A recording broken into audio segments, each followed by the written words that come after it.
Bonsoir à tous, on va discuter un tout petit peu des différentes statistiques qu'on a pu calculer ensemble avec quelques notions de pourquoi est-ce qu'on fait tout ça et à quoi ça sert avec une fiche qui s'appelle Elf et Hobbit.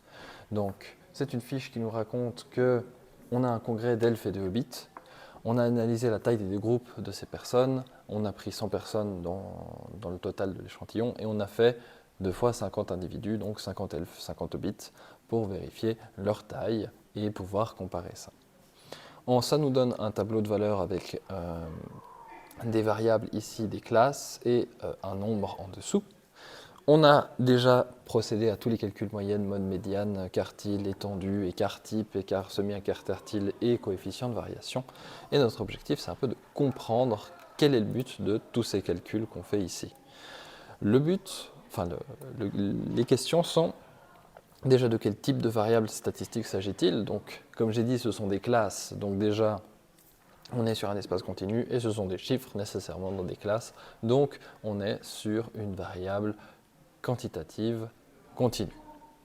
Que signifie la valeur trouvée pour Q1 de E? Donc si on prend la notation et on regarde, Q1 de E, c'est Q1 des elfes, donc le premier quartile des elfes. Ça veut dire que ce 221,9, c'est la taille des 25% des elfes les plus petits. C'est-à-dire que si on s'arrête à 222 cm, on devrait avoir 25% de la population des elfes qui est par ici. Au moins 25%. Que signifie la valeur trouvée pour x bar de h? Donc on prend x bar de h, on voit que c'est 93,7 et c'est la taille moyenne des hobbits.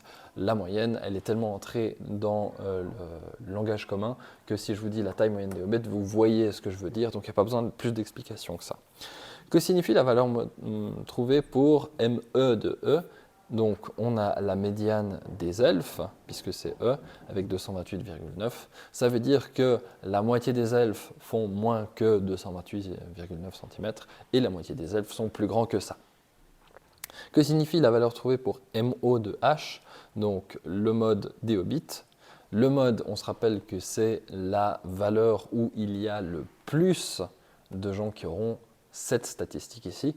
Donc ça veut dire que on risque de rencontrer le plus de hobbits qui font 93,3 cm.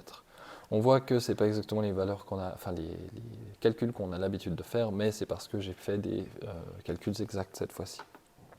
Que signifie la valeur trouvée pour sigma t?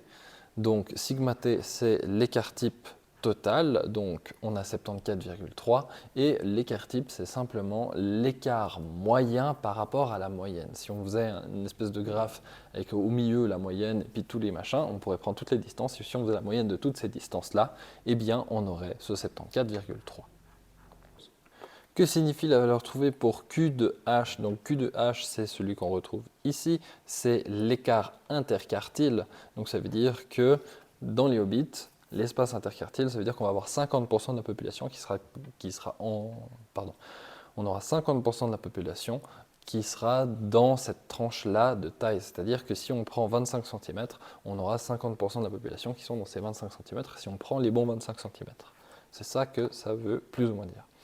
Lequel de ces trois échantillons est le plus dispersé? Est-il peu ou beaucoup dispersé? Donc on compare ici les coefficients de variation pour avoir la dispersion, puisqu'on sait que le coefficient de variation, c'est l'écart type divisé par la moyenne, c'est le pourcentage, en l'occurrence là, c'est pas le pourcentage parce qu'on ne l'a pas passé en pourcent, mais juste la fraction de à quel point l'écart type est grand par rapport à la moyenne.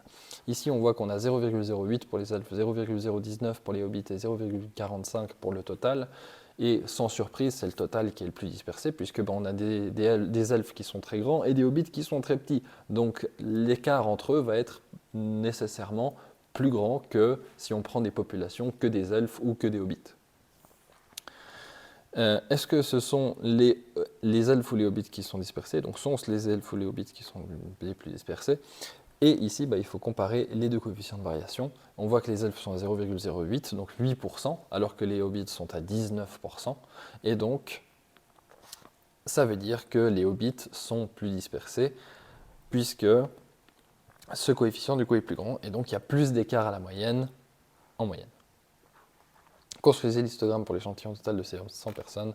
Je vous laisse faire ça si vous en avez envie et je vous corrigerai avec plaisir si vous me le demandez.